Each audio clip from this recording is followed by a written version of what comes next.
आज जो हमारे साथ गेस्ट मौजूद हैं उनका नाम है मुस्तनसर अली और उनका ब्रांड नेम है खालिस वैली। मैं 2015 से काम कर रहा हूँ फ्रीलांसिंग में। बहुत दफ़ा हेल्थ इश्यूज बनते हैं, बड़ी बड़ी देर काम करना होता है। अभी हम देखेंगे तो हमारे 20 ईयर के लड़के हो जाए, लड़कियाँ हो जाए, मतलब कि उनका अभी उनके अंदर वो पावर, वो एनर्जी, वो बूस्ट, वो चीज़ें नहीं है। फिर मैं खुद भी काम करता था तो ये मैंने शुरू किया। एक मैं गाँव से तलक रखता था। आपने कितनी इन्वेस्टमेंट से किया? मेरी इन्वेस्टमेंट मेरे पास 1 रुपया भी नहीं था, यकीन करें। मैंने बस शुरू कर दिया था। अस्सलाम वालेकुम जनाब, मैं हूं आमना ताबिश और आप देख रहे हैं आमनाज बिजनेस लाउंज। आज हमारे लाउंज में एक नया बिजनेस, एक नया आइडिया मौजूद है जिससे आप भी बहुत कुछ सीख सकते हैं। आज जो हमारे साथ गेस्ट मौजूद हैं उनका नाम है मुस्तनसर अली और उनका ब्रांड नेम है खालिस वैली। तो इनसे मिलते हैं और इनसे पूछते हैं इनकी जर्नी, इनके ब्रांड की। अस्सलाम वालेकुम मुस्तनसर साहब, कैसे हैं सर आप? अल्हम्दुलिल्लाह खैरियत। अच्छा सर, आपका बिजनेस आइडिया खालिस वैली, हम इस पर भी बात करेंगे, लेकिन खालिस वैली पे आने से पहले आप क्या कर रहे थे और क्या था, कैसे ये आइडिया आया, पहले इस पे बताएं हमें। एक्चुअली मैं 2015 से काम कर रहा हूँ फ्रीलांसिंग में एज अ SEO एक्सपर्ट। तो 5 साल मैंने जॉब भी की है, लेकिन उसके बाद मैं फ्रीलांस में चला गया। तब से मैं अपना फ्रीलांसिंग कर रहा हूँ। तो बहुत दफ़ा हेल्थ इश्यूज बनते हैं फ्रीलांस के, क्योंकि ज़्यादातर सिटिंग बैठना होता है, बड़ी बड़ी देर काम करना होता है। तो उनको कमर दर्द, उनको ये BP हाई हो जाना और स्ट्रेस हो जाना, ये चीज़ें आम हो जाती जब आपकी वर्जिश ना हो, एक्सरसाइज ना हो और आप ज़्यादा स्क्रीन को टाइम दे। तो कुछ मैं बेसिकली पीछे गांव से तलक रखता हूँ। तो मुझे कुछ था कि हमारी सोसाइटी ज़्यादा जंक फूड की तरफ मूव हो रही है। उसकी वजह से बहुत सारे इश्यूज मैं सोसाइटी में देख रहा कि जिस तरह हमारे डायबिटीज़ में लोग चले जाते हैं, उनको शुगर हो जाती है। उसके अलावा लोगों का BP हाई हो जाते हैं और ये दिल के अटैक बहुत ज़्यादा शुरू हो गए नौजवानों को भी। तो मैं ये बड़ा सोचता था कि ये चीज़ें क्यों हो रही, क्योंकि हमें कोई इसमें कोई बात नहीं करने वाला था। तो मेरा एक शौक़ भी था कि लोगों को ना देसी चीज़ों की तरफ मूव करूं, इनको इस तरफ लेके आऊं। सोसाइटी के अंदर चाहे आप ठीक है आप करें, जंक फूड खाएं जो भी, लेकिन अपनी हेल्थ के ऊपर आप फोकस रखें, क्योंकि हेल्थ सबसे बड़ी नेमत है, ब्लेसिंग है। अगर हम इसको इग्नोर करेंगे, इस पर अपना फोकस नहीं करेंगे, तो हम वो वक्त से पहले हम अपनी हेल्थ खो बैठेंगे। और जब हेल्थ चली जाएगी तो फिर आपके ना तो कैसे पैसे काम आएंगे, तो ना आपकी कोई और चीज़ काम आएगी। तो हेल्थ बड़ी ज़रूरी है। आपको फिट और आपकी हेल्थ 100% ओके होनी चाहिए। जिसम में कोई भी मसला बनता है तो पूरा जिस्म उसको फील करता है। तो ये चीज़ के लिए मैंने थोड़ा सा सोचा और मैंने फिर ये खालिस वैली की बुनियाद रखी, खालिस वैली की तरफ में आया। यानी खालिस वैली से पहले आप इन्फ्लुएंसर थे? जी जी। और सोशल मीडिया से रिलेट काम कर रहे थे, लेकिन आपका फोकस था हेल्थ, कि हेल्थ पे काम किया जाए। क्योंकि जाहिर है आप अपने सराउंडिंग में कुछ लोग देख रहे थे और ख़ास तौर पे उन लोग जो लोग बैठ के काम मुसलसल कर रहे होते हैं, उनकी हेल्थ ज़्यादा अफेक्ट हो रही होती है, एक्टिविटी कम होती है। क्योंकि अक्सर हम केस स्टडीज़ पढ़ते थे लोगों के साथ जो हो रहा होता है, लोगों को पता नहीं चलता। अचानक जब उनको वो हेल्थ का इशू बनता था तो वो रिपोर्ट कराते थे, उनको पता चलता कि हमारा ये जिस्म का ये पार्ट डैमेज हो रहा है, ये इसमें इश्यूज़ आ रहे हैं। तो वो वक्त से पहले नौजवानों के अंदर वो चीज़ें आ रही जो कि पहले हम देखते थे बड़ों में आती थी, बुढ़ापे में जाकर आती थी चीज़ें। तो अब वो एक हालांकि जो नौजवान एक इंसान होगा तो उसका कुव्वत मुदाफ़त इम्यूनिटी सिस्टम है वो 40 ईयर तक काम करता है। लेकिन अभी हम देखेंगे तो हमारे 20 ईयर के लड़के हो जाए, लड़कियां हो जाए, मतलब कि उनका अभी उनके अंदर वो पावर, वो एनर्जी, वो बूस्ट चीज़ें नहीं है, कि उन्हें कुव्वत मुदाफ़त नहीं है। उस वजह ये है कि पीछे हम वो फोकस नहीं अपनी हेल्थ को दे रहे और हम ज़्यादा फिर वो थोड़ा सा ट्रेंड को फॉलो कर लेते हैं। अपना वक्त बचाने के लिए हम वो चीज़ खा लेते हैं वो जल्दी मिल जाए, और वो चीज़ें फिर जल्दी जो मिल जाती है उसके अंदर वो इतनी पावर और एनर्जी नहीं होती। तो इसलिए फिर मैं ये जब फेस करता था, फिर मैं ख़ुद भी काम करता था, तो इसके लिए मैंने फिर ये थोड़ा सा मैं देखा यार, एक तो ये सोसाइटी के अंदर एक मैं एज़ अल्लाह की रज़ा के लिए भी ये समझा था कि लोगों को थोड़ा सा अवेयर करना चाहिए, कि लोगों को पता होना चाहिए। कल को अब नई हमारी Gen Z आ रही है तो उनको पता होना चाहिए कि हेल्थ कितनी इंपॉर्टेंट है, और नए नए ट्रेंड्स आ रहे हैं, नौजवान उसको फॉलो कर रहे हैं। लेकिन वो जो असल चीज़ है, जो हमारी बुनियाद है, हमारे कल्चर का हिस्सा है, हमारी वो देसी खुराकें, हम उनको छोड़ रहे हैं। उसकी जगह हम हाइब्रिड खुराकें ले रहे हैं, उसकी जगह हम ट्रेंड को फॉलो करके जंक फूड में जा रहे हैं। और हमें जब भी हमें कोई क्रेविंग होती है तो हम वो स्नैक खाने के लिए हम वो फास्ट फूड की तरफ चले जाते हैं। तो बजाय कि उसकी जगह हम अपने आप को इस तरफ लेके आएँ, अपनी आदत बनाएं कि हम उसकी जगह कोई नट्स खाना शुरू करें, कोई ऐसी चीज़ें जिसके अंदर ज़्यादा मिलावट या ज़्यादा चीज़ें शामिल की हो, पैकेट वाली चीज़ों से बचे, देसी चीज़ें जो आम राह में मिलती हैं वो उसको खाना शुरू करें। तो ये मैंने शुरू किया। एक मैं गांव से तलक रखता था, तो मैंने इस तरफ ना लोगों को अवेयर करना शुरू किया। साथ अपनी इस ब्रांड की बुनियाद रखी इसलिए थी कि लोगों को एक नंबर जो देसी चीज़ होती है ना, जो हमारी शहद होगी, देसी घी हो गया, इस तरह चीज़ें हैं आजकल फिर वो भी लोग कहते हैं हमें ये खालस मिलती भी नहीं है। तो इसलिए फिर इसमें कि पाकिस्तान में सच बोलकर एक चीज़ बेचना बहुत मुश्किल होता है, और एक आप ब्रांड शुरू कर तो लेते हैं लेकिन उसमें अगर आप चीज़ सही नहीं दे रहे तो फिर इसमें भी आप इश्यूज़ आते हैं। कल को जब लोगों को पता चलता है चीज़ के अंदर क्वालिटी वो चीज़ ही नहीं है तो उसमें इशू बनते हैं। तो इसलिए मैंने इसकी बुनियाद रखी। फ्रीलांस में अभी भी कर रहा हूँ लेकिन मेरा ज़्यादा फोकस इसके ऊपर ज़्यादा है कि इस ब्रांड के ऊपर मैं लेके आऊँ, लोगों को वेयर करूँ, ज़्यादा से ज़्यादा लोग इस कल्चर की तरफ मूव हों, देसी ऑर्गेनिक चीज़ों की तरफ, कुदरत की तरफ लोग ना वापस आएँ। अच्छा सर, आपने जब बिज़नेस स्टार्ट किया तो सबसे पहला क्वेश्चन जो मैं हर एंटरप्रेन्योर से करती हूँ कि आपने कितनी इन्वेस्टमेंट से किया? मेरी इन्वेस्टमेंट मेरे पास 1 रुपया भी नहीं था, यकीन करें। मैंने बस शुरू कर दिया था। अच्छा। मुझे नहीं पता था, मेरा दोस्त था मुझको कहता यार ये रेड चिली मेरी वालदा बनाती है तो क्यों ना आप हम शहरों की तरफ इसको लेके जाएं। शहर लोग वो रेड मिर्च यूज़ करते हैं, वो बिल्कुल पाउडर में यूज़ करते हैं, उनके वो मैदे की तसाबियत बनती है और हाजमेदार भी नहीं होती और वो बहुत ज़्यादा स्पाइसी होती है। तो हम क्यों ना, मेरी वालदा तैयार करती है, उनके अंदर ख़ास रेसिपी से तैयार की जाती है। उसका देसी लहसुन मिलाया जाता है, सब्ज़ धनिया, खुश्क धनिया, गर्म मसाला, फिर उसको ग्राइंड किया जाता है मिट्टी के बर्तन के अंदर। तो वो बड़ी हाजमेदार होती है और उसका बहुत ज़्यादा वो ज़ायकेदार भी होती है। आप उसको आम भी पराठे के साथ भी खा सकते हैं, हम किसी भी चीज़ आप कुकिंग के अंदर यूज़ कर सकते हैं। तो बड़ी अच्छी। तो मैं यार ये मैंने बेचनी हो, कहता नहीं यार कहाँ से बात, तुम मुझे बना कर दे दिया करो, तो बस ये लोग कहाँ से लिया करेंगे। मैं नहीं यार मैं लेके आऊँगा। तो फिर बस वहाँ से मैंने पहले उसी प्रोडक्ट से शुरू किया। पहले मैं शालमी में गया, मुझे नहीं चीज़ों में बिल्कुल नहीं आइडिया था। लेकिन मैं सारा खुद ही में जाता था, तो वो कहीं से डब्बे खरीद लिए, कभी उसकी मैंने लेबल बनाने चला गया, लेबल बनवा लिए, कभी मैं 200 लेबल बनवा लिया, 300 डब्बियाँ ले ली। इस तरह करके कभी 2000 लग गया, कभी 5000 लग गया। इन्वेस्टमेंट मेरे पास नहीं थी कि डायरेक्ट वो एग्जैक्ट वो फिगर नहीं थे कितनी इन्वेस्टमेंट है, इसमें क्या है, उसमें ऐड चलानी है, कल क्या नहीं, कुछ भी नहीं पता था। तो जब मैंने शुरू कर लिया उसके बाद फिर आहिस्ता आहिस्ता इसको साथ साथ इंक्रीज़ करता गया, प्रोडक्ट और शामिल करता गया, साथ साथ अवेयरनेस खुद को भी होती गई क्योंकि मैं खुद यूज़ करता हूँ चीज़ें। ये तो मुझे आइडिया होता है कि किस तरह लोगों का रुझान किस तरफ है, लोग किस चीज़ को पसंद करते हैं, लोगों को पैकेजिंग कौन सी पसंद है। तो इस तरह, लेकिन इसमें इन्वेस्टमेंट नहीं थी। तो मेरा तो अभी भी यही है कि कोई शुरू करना भी चाहे तो उसको शुरू में बगैर इन्वेस्टमेंट शुरू करे, किसी वो ब्रांड के साथ मिले, उसको लेकर वो सेल करना शुरू कर दे ताकि उसको आइडिया हो जाए, एक्सपीरियंस हो जाए, मार्केट किस तरह चलती है, मार्केट के अंदर क्या क्या हर्डल्स आती हैं, ताकि बजाय कि वो 10 लाख 5 लाख लगा दे, नहीं, उसके इतने पैसे नहीं चाहिए। ये शुरू करना है। आपने कहा कि 5000 के अंदर भी स्टार्ट किया बिल्कुल जा सकता बिल्कुल, इसमें वो हो सकता है। आपने किसी ब्रांड से कोलैप्स करना है और उनसे पकड़नी चीज़ें, उनकी सेल करनी शुरू कर देनी है। आपको लोग जानने वाले बन जाएंगे, आपकी थोड़ी सी पर्सनल ब्रांडिंग बन जाएगी कि ये बंदा ये चीज़ सेल करता है, फिर वो आपकी तरफ आएंगे।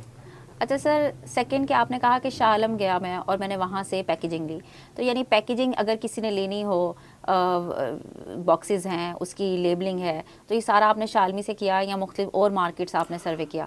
नहीं, इसकी पैकेजिंग के लिए तो मैंने मोस्टली शालमी विजिट किया है। शालम में गया, वहाँ से मैंने सारे, वहाँ पर एक पूरी मार्केट है, तो वहाँ पर से ये कि आपको इन्फॉर्मेशन लेनी पड़ती है। पहले आपको ट्रेंड देखने पड़ते हैं कि मार्केट के अंदर कौन सी चल रही प्रोडक्ट के लिए, वो कौन सी पैकेजिंग लूँ क्योंकि मेरी प्रोडक्ट सही सलामत पहुँच जाए, रास्ते में टूटे ना, ब्रोक ना हो और उसमें चीज़ें वो ना लीकेज ना हो, ताकि ये सारी चीज़ें देखनी पड़ती हैं। समटाइम हम चीज़ तो लेते हैं पैकेजिंग, लेकिन बाद में उसके ना काफ़ी सारे मसाइल सामने आते हैं कि ये पैक नहीं सही हो सकती, इसके ऊपर वो इसको बंद नहीं हम कर सकते, इसके ऊपर लेबल नहीं सही लग सकता।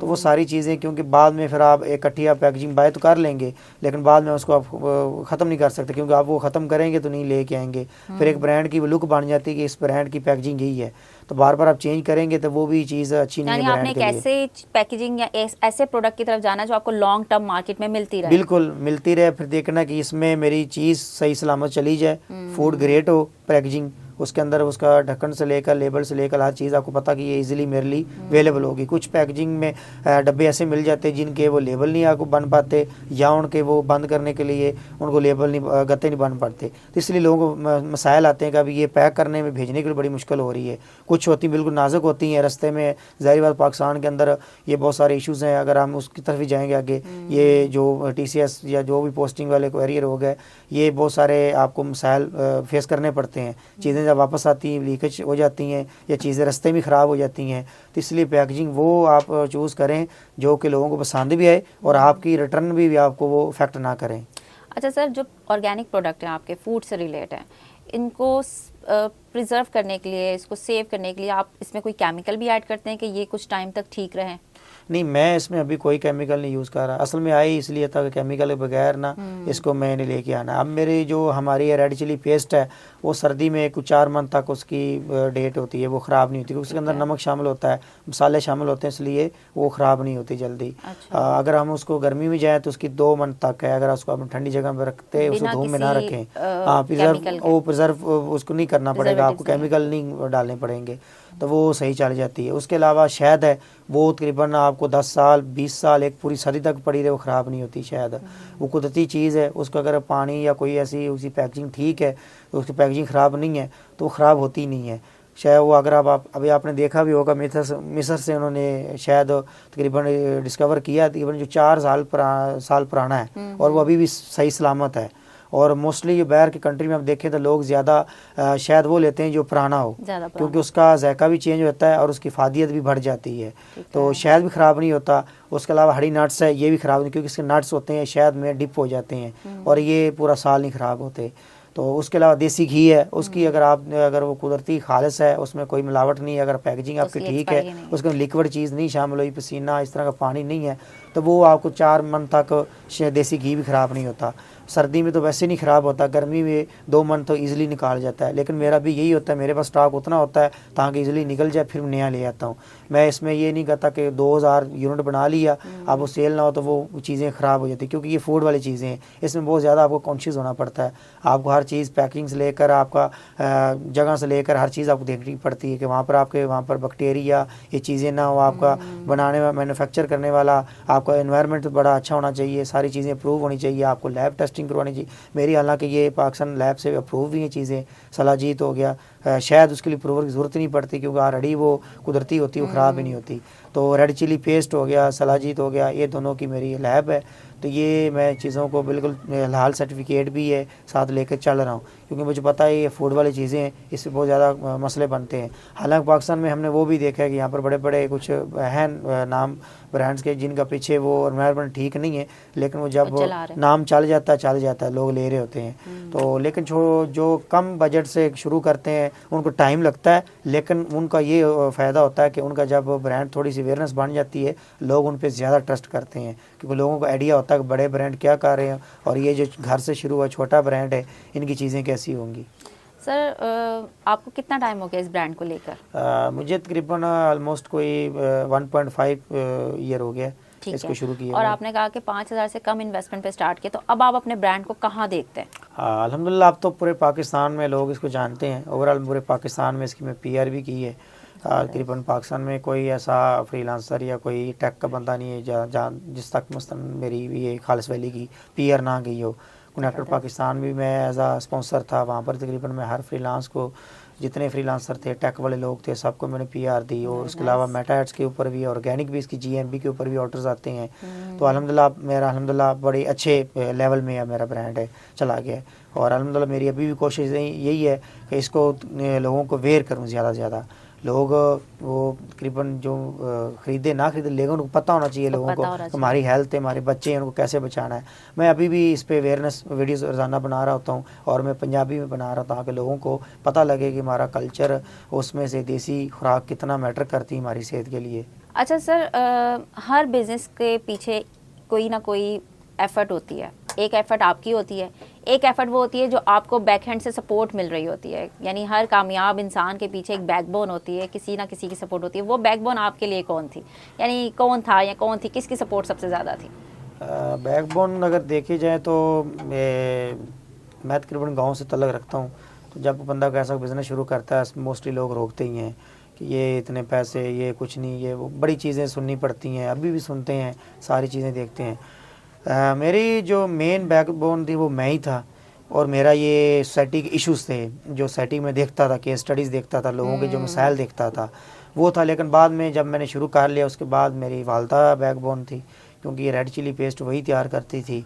तो उन्होंने सपोर्ट किया। फिर मेरी वाइफ है, अभी ओवरऑल वो इसकी कस्टमर सपोर्ट ज़्यादातर वही देख रही होती हैं, तो वो सारा इसको देख रही होती हैं। चीज़ों में मैन्युफैक्चर में भी वो काफ़ी हेल्प आउट करती हैं, क्योंकि मैं फ्रीलांसिंग भी करता हूँ, मेरा अपनी दूसरी एजेंसी भी है, मैं उसको भी टाइम देना होता है। तो फिर टीम भी है, एजेंसी भी है, लेकिन फिर जो मेरी ज़रूरत पड़ती है वहाँ पर मेरी वाइफ काम करती है। वो सारा इसको मैन्युफैक्चर करने के लिए सारा प्रोसेस बताती है, क्या चीज़ें, कौन सा हमारा स्टॉक में चीज़ें कम हो रही हैं, इसकी पैकेजिंग के लिए कौन सी चीज़ें चाहिए, तो ओवरऑल वो सारा इसको देख रही होती है। अच्छा, बिजनेस को चलाने के लिए, उसको बैलेंस रखने के लिए, उसको आगे लेके जाने के लिए बहुत सारी हर्डल्स होती हैं।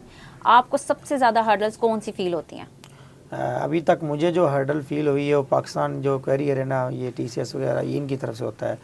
जब भी ब्रांड को अच्छा चल पड़ता है ना, सबसे ज़्यादा तंग ये लोग करते हैं। हालांकि TCS सबसे अच्छा माना जाता है, मैं उनके साथ चाह रहा, लेकिन उनकी भी इतनी रिटर्न आती है। तो जब वहाँ से दिल टूटता है, जब बंदा इतनी चीज़ें पैक करके, इतना खर्चा करके भेज रहा होता है, आपके मेटा ऐड चल रही है, तो पे परचेजिंग की कॉस्ट पड़ रही होती है, आपकी टीम सैलरीज जा रही होती हैं, तो ये जानबूझ के रिटर्न जब आ जाती है, कस्टमर ही वेट कर रहा होता है, उन तक चीज़ पहुँचती नहीं है, तो वहाँ से वापस आ जाती है। एक ये चीज़ है। दूसरा यहाँ पर है कि पाकिस्तान के अंदर आपको पैकेजिंग के अंदर इश्यूज़ आएंगे, लेबल बनाने के अंदर इश्यूज़ आएंगे, लोग टाइम पे आपको काम करके नहीं देते। ऐसा ही है। आप अगर उसको उनसे आप प्रॉमिस किया है एक हफ्ते का, तो आपको 3 हफ्ते तक वो नहीं चीज़ बना के देंगे। तो ये सारे इश्यूज़ आते हैं। और फिर दूसरी चीज़ है कि अगर आप कोई ब्रांड्स के लिए अच्छा बंदा ब्रांड मार्केटिंग के लिए ढूंढेंगे, तो आपको जल्दी वो नहीं बंदा मिलेगा। मिल जाएंगे, लेकिन वो बस इस तरह मिलेंगे कि एक हफ्ते बाद वो कहेंगे जी बस हमारे साथ ये हो गया, तो मैं उधर था, ये होगा। तो ये सारी हर्डल सबसे ज़्यादा आती हैं। सबसे पहले आपने जब भी बिज़नेस शुरू करना है, तो आपने ये चीज़ों पहले आपने पूरी सर्च करनी है। बिज़नेस की कमज़ोरियाँ, जहाँ से बिज़नेस फ्लॉप होते हैं, वो निकालनी है, उन पे आपने कंट्रोल करना है। चीज़ें मिल जाती, सब कुछ आ जाता है, लेकिन पैकेजिंग के ऊपर, लेबल्स के ऊपर और ये क्वेरियर के ऊपर आपने ज़्यादा फोकस करना है। यानी हर बिजनेस में जो प्रॉब्लम्स हैं उनको कंट्रोल करने के लिए स्ट्रैटेजीज भी बनानी पड़ती हैं। आपने कहा कि लेबलिंग की प्रॉब्लम है, पैकेजिंग की प्रॉब्लम है, और सबसे ज़्यादा जो बिजनेस बताते हैं ऑनलाइन जिनके बिजनेस चल रहे होते हैं, कोरियर सर्विस की प्रॉब्लम। इसको आप कंट्रोल कैसे करते हैं? क्या स्ट्रैटेजी आप समझते हैं कि मैं ये अपनाता हूँ तो ये कंट्रोल हो जाती है? उसमें अभी जो मैं कर रहा हूँ, मैं इसमें रखता पीछे ना बैकअप कन्फर्म कॉल के रखता हूँ। कन्फर्म कॉल के बाद ही जो मेरा क्वेरियर है उनके साथ मैं राब्ते में करता हूँ, उनसे वो टच रहते हैं कि भाई हमारा ये पार्सल था, ये कल गया, किधर पहुँचा, इसकी क्या अपडेट है। तो अगर आप ये काम करेंगे ना, उनको आप पीछे टच रखेंगे जो भी करियर वाले, तो फिर आपकी बहुत सारी रिटर्न रुक जाती हैं।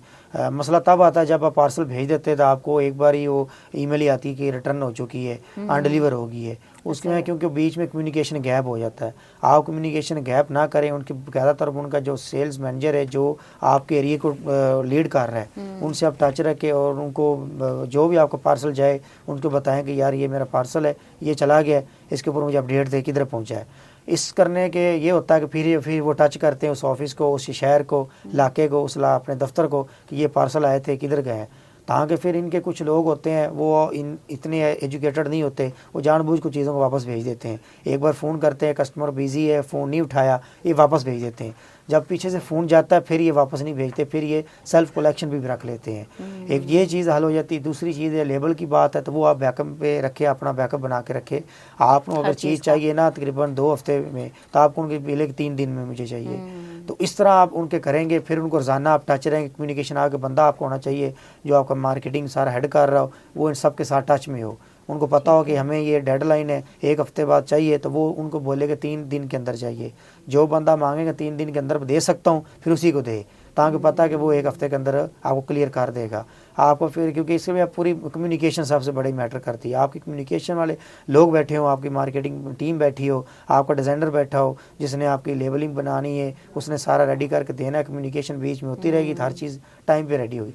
जब बीच में आप इन चीज़ों को छोड़ देंगे, किसी को कहकर वो पूछेंगे 2 दिन बाद आज टाइम था, तो वो कह कर मुझे भी नहीं याद रहा, तो बीच में ये इश्यूज़ आते हैं। आपको 1 घंटा यहाँ पर उनकी ना अपडेट लेनी पड़ती हैं। ये चीज़ों को स्मूथ करने के लिए आपको अपनी टीम चाहिए, जिसके ऊपर हर एक बंदे की अलग अलग जिम्मेदारी हो, ड्यूटी हो कि उसका ये काम है, लेबलिंग वाले बंदे से काम करना है, ये मेटाज वाले बंदे से इसने बात करनी है, इसने डिज़ाइनर से बात करनी है। तो जब चीज़ें सारी एक प्लेटफॉर्म पे हो ना, टीम वर्क होगी, तो आपको बड़ी सारी चीज़ें आपकी बच जाएंगी लॉस होने से। अच्छा सर, एट एंड हमारी ऑडियंस के लिए क्या बेनिफिट हो सकता है आपके बिजनेस को लेके? अगर कोई यानी आप कौन सा मॉड्यूल प्रोवाइड करते हैं? वाइट लेबलिंग भी होता है, अगर कोई कहे कि भाई आपका प्रोडक्ट हो लेकिन नाम हमारा हो, तो आप उसको लेबल करके दें, या रीसेलिंग का ऑप्शन, किस ऑप्शन के साथ आपके साथ जुड़ा जा सकता है? अभी मैं जो फ़िलहाल जिन लोगों के साथ चाह रहा हूँ उनको मैं ना रीसेल भी कर रहा हूँ, उनको प्रॉफिट में मार्जिन में दे रहा हूँ। जो अभी वाइड लेवल की तरफ मैं नहीं गया क्योंकि जस्ट मैं अपने ब्रांड के ऊपर फोकस है, वाइड लेवल अभी मैं नहीं कर रहा। वाइड लेवल में चले जाते तो बहुत सारे इश्यूज आते हैं कल को। सम टाइम किसी के वो ब्रांड का नाम तो रख लेते हैं, चीज़ें हमारी शाम होती है ना, तो कल को वो जब इश्यूज बनते हैं ना तो हम तक भी चीज़ें आती हैं। तो हम इसलिए करते हैं कि आप हमारे टर्म्स ऑफ कंडीशन के ऊपर आएँ और ये चीज़ों को रीसेल करें, उसमें सारी चीज़ें हमारी तरफ से होंगी, इसके ऊपर प्रॉफिट मार्जिन भी हम देंगे आपको। आपने जैसे चीज़ें सेल करनी है, डिलीवरी हमारे यहाँ से होंगी, सारी चीज़ें हमारी तरफ से जाएंगी, उसका हम टेक ओवर हम हैंडल करेंगे। तो अभी वाइड लेवल की तरफ हम मैं नहीं गया, जस्ट अभी रीसेलिंग के ऊपर ही मैं कर रहा हूँ। जो लोग चल रहे हैं, जो मेरे साथ होलसेल के ऊपर चलते हैं, उनको मैं सारी टर्म्स एंड कंडीशन दे देता हूँ कि इसके ऊपर आपने चलना है। तो उस तरीके से ये मेरे ख्याल में ये बेस्ट है। वाइड लेवल की तरफ जब जाना चाहिए जब आपका ओवरऑल पूरे मुल्क में ना एक्सपेंड हो चुका हो और आपको पता हो कि मेरे तकरीबन चीज़ें मेरे से आउट हो रही हैं, तो आप वाइड लेवल से हो। लेकिन वाइड लेवल में मेरा ख्याल में नहीं जाना चाहिए। वाइड लेवल किसी ने शुरू करना है तो मेरे ख्याल में उसको अपना खुद मैन्युफैक्चर करनी चाहिए चीज़ें अपनी तरफ से। तो जनाब मुस्तंसर साहब, आपका बहुत शुक्रिया। आपने अपने ब्रांड के बारे में बताया, हमारी ऑडियंस को बहुत सारे ड्रॉबैक्स का बताया, बहुत सारी प्रॉब्लम्स का बताया, हर्डल्स का, कि बिज़नेस में कौन सी हर्डल्स आती हैं और किस तरह आप उसको कंट्रोल करते हैं। जिस तरह आप कंट्रोल करते हैं उस स्ट्रैटेजी से बहुत से लोग हैं जो अपने बिज़नेस की हर्डल्स को कंट्रोल कर सकते हैं। बहुत शुक्रिया आपका। जज़ाकल्लाह, शुक्रिया जी। तो जनाब, आज का पॉडकास्ट आपको कैसा लगा, आज का बिजनेस आइडिया आपको कैसा लगा? और आज भी देखें जो जनाब हमारे साथ मौजूद थे मुस्तंसर साहब, इन्होंने कहा कि सिर्फ 5,000 रुपये से, सिर्फ और सिर्फ 5,000 रुपये से मैंने अपना बिजनेस स्टार्ट किया और इस वक्त पूरे पाकिस्तान में इनका बिजनेस फैला हुआ है। आप भी इनके साथ जुड़कर अपना बिजनेस स्टार्ट कर सकते हैं। ये रीसेलिंग का ऑप्शन भी देते हैं। हमारी आज की वीडियो आपको कैसी लगी हमें अपने कमेंट से ज़रूर बताइए। मुझे दीजिए अगली वीडियो तक के लिए इजाज़त। मैं हूँ आमना ताबिश, आप देख रहे थे आमनाज़ बिजनेस लाउंज। अल्लाह हाफिज़।